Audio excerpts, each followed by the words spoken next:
It's Sunday, March 20th, 2011, and we're coming to you from Dodger Stadium here in Los Angeles. This is PackedBody.tv's highlights of the Honda Los Angeles Marathon presented by K-Swiss. I'm your host, Chin Thammasaengsri, coming to you from the PackedBody.tv studios in Mid-City.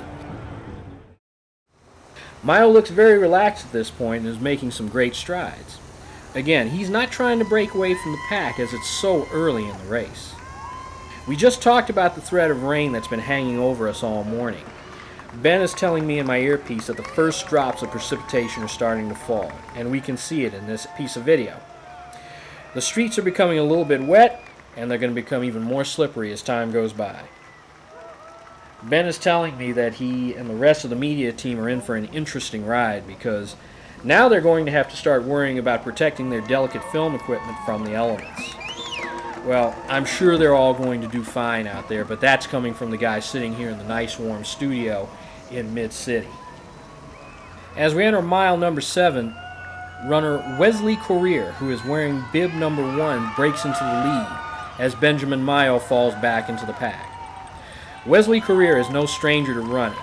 His best finish was right here at the LA Marathon in 2009.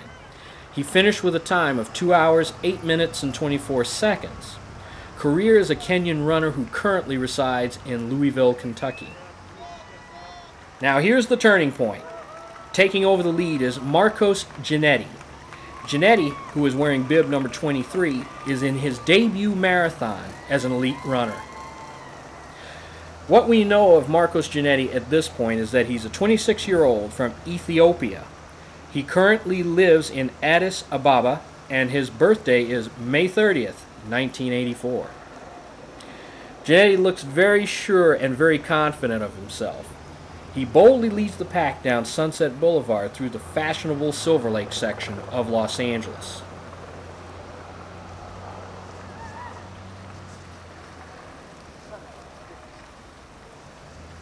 We're almost into our first hour on the course, and the skies have opened up. Ben Sisko is telling me that the rain is absolutely coming down in sheets here in Hollywood. You can see what he's saying when you look at Marcos Giannetti and Nicholas Kamakaya running along Hollywood Boulevard. We mentioned Marcos Giannetti, but it's time to mention the runner on his heels. That man wearing bib number 6 is Nicholas Kamakaya.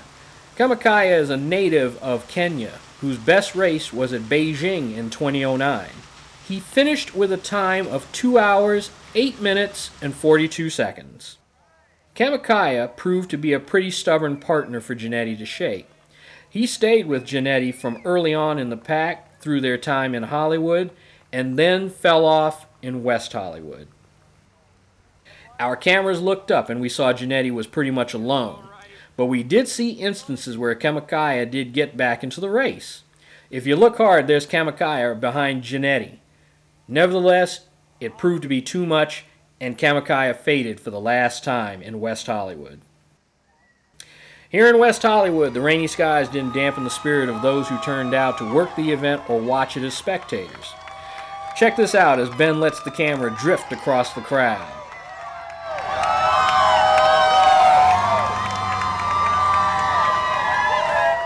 Let's take a moment to talk about some of the changes we've seen in the LA Marathon. Most notably, the course has changed. As I said earlier, this course used to wrap around the city, but no more. I've heard some runners, especially those who have done the race for many years, complain about these changes. Conversely, many of the newer runners like the stadium to the sea concept. Personally, and I'm only speaking personally, I like the City of Los Angeles course. Like Boston and like New York, this marathon is unique to this city, and you have an opportunity to show its flavor by taking the course through areas like Hollywood, Koreatown, Thai Town, and so many other areas. But you've kind of lost that now that it's running into 2, 3, 4 different cities. Now, in all fairness, I have to say that the marathon revenue and general interest had been waning over the past few years. It does appear that the changes that have been recently implemented have renewed interest in the race. We'll see which side wins, and we'll see if this holds up over the long run.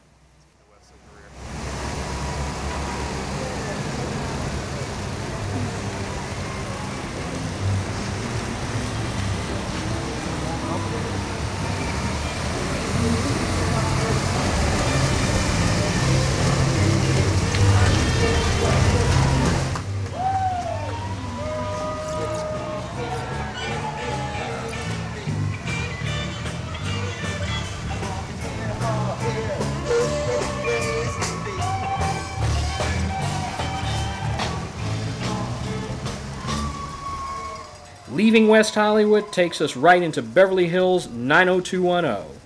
Leading the way, all alone, is Marcos Giannetti, who is running down fashionable Rodeo Drive. Giannetti's running past all of the nameplates. Chanel, Coach, Louis Vuitton, Barney's of New York, and Saks Fifth Avenue. But you best believe that Marcos Giannetti's focus is not on any of this. His focus is purely and squarely on the race. He still occasionally glances around to see where his competition is. Well, we're happy to tell him that there's no one behind him at this point, and it looks like no one is going to catch him. Ben reports that a colleague of his who is reporting for KTLA TV Channel 5 is actually questioning the race times because they are in complete disbelief that Marcos Giannetti is covering this much ground this fast. I can tell you that all of us here in the studio are awed by what Giannetti is doing right now on the course.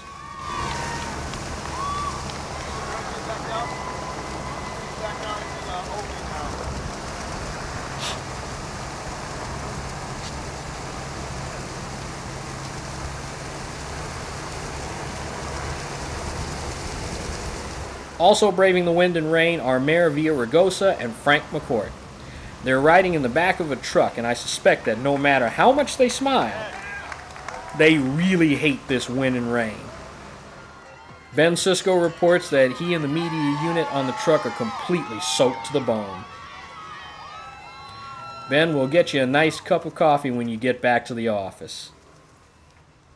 I want to take a moment and salute the brave members of the Los Angeles Police Department motorcycling unit who are out here riding security duty this morning.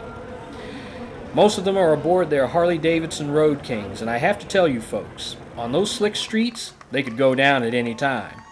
However, you have to remember that they are among the best trained motor officers in the country, and they will make this whole thing work. Again, let's take a moment to salute the members of the LAPD and their fine work out here this morning. As the LAPD clears the way, we see there is at least one intrepid wheelchair racer still here on the course. Hang in there, buddy.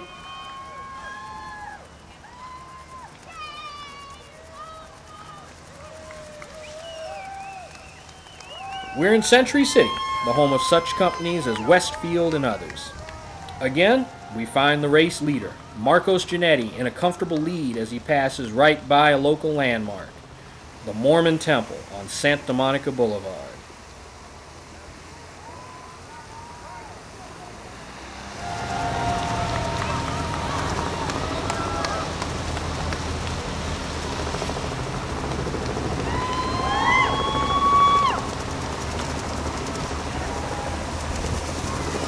As we move into West Los Angeles, we find an enthusiastic crowd that is on hand to welcome the leader of the pack. Worth mentioning, though, is the fact that as we move onto the west side, we are starting to see Giannetti catch up with many of the female runners who started the race ahead of him and the other men. Now, whether Giannetti will catch up and pass the lead woman remains to be seen at this point.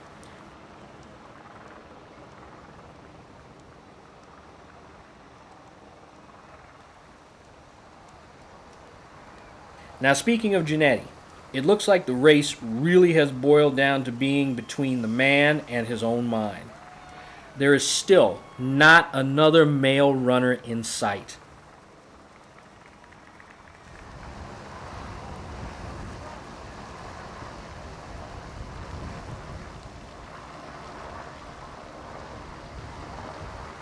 As we arrive on the grounds of the Veterans Administration in West Los Angeles, the rains begin to fall quite heavy again. Ben Sisko's camera lens is covered in rainwater, but he still manages to beam out a picture to us of Marcos Giannetti, who is still in the lead, still running this race.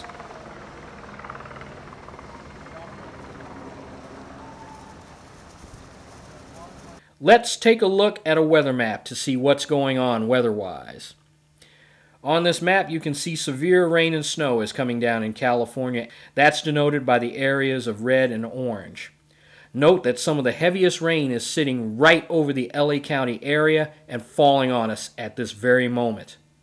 Today's adjusted high is expected to be about 56 degrees. I mentioned earlier that this race would have a whole different dynamic because of the rain. Well, that dynamic may not necessarily be a bad thing. I believe it was 1999. It was a year similar to this, where the marathon was run under sheets of falling rain. And among the runners out there was yours truly. Well, the cooler weather temps kept the runners from overheating, and I believe I experienced that at the same time. And I believe my timing was much better as well. Sure, we were wet, but it beat running in 80 or 90 degree heat. And that's been known to happen on certain years as well. The downside to all this is that the runners can, and I saw many who did, experience symptoms of hypothermia. There's a good and bad to all this, but I think Marcos Giannetti is experiencing probably the best race in his professional life. And again, I can't stress the fact more that this is his first race as an elite marathon runner. At this point, we're going to break away from our coverage of Marcos Giannetti. He's made it into Santa Monica, and by all accounts, he has this race pretty much in the bag. Here comes Marcos Giannetti, and there he is crossing the finish line with a course record of 2 hours, 6 minutes, and 35 seconds. He is also the first runner among the men and women to cross the finish line, which means that he is this year's winner of the LA Marathon Challenge. My goodness, it was a great day out here on the course. A difficult one, but a great day nonetheless. As we go inside of the hotel briefly, we can see several of the runners have come to address the media. For the members of the media who just fell off the truck, this is their first chance to get out of the rain and attempt to dry off. We're going to wrap up our highlight coverage of this 2011 Honda LA Marathon presented by K-Swiss. This broadcast was produced by PackBody.tv with Joy Paris and Roland Richards as the executive producers. Yours truly, Chin Thammasaengsri, is producing for Westlake Signal Group. For Joy Paris, Roland Richards, and Benjamin Sisko, I'm Chin Thammasaengsri saying so long, and we'll see you next year for the PackBody.tv coverage of the 2012 Honda Los Angeles Marathon. And there you have it. That was the running of the 26th annual Honda LA Marathon. Well, it's been amazing, and for those who are running the next Los Angeles Marathon, we say congratulations already for getting out there and even trying to challenge the course, and good luck. And we'll see who's the winner of this year's running of the 27th Honda Los Angeles Marathon. If you want to keep up with Newswire LA, keep up with us on Facebook and Twitter at newswirela.com. Until next time, we'll see you back here, and stay safe.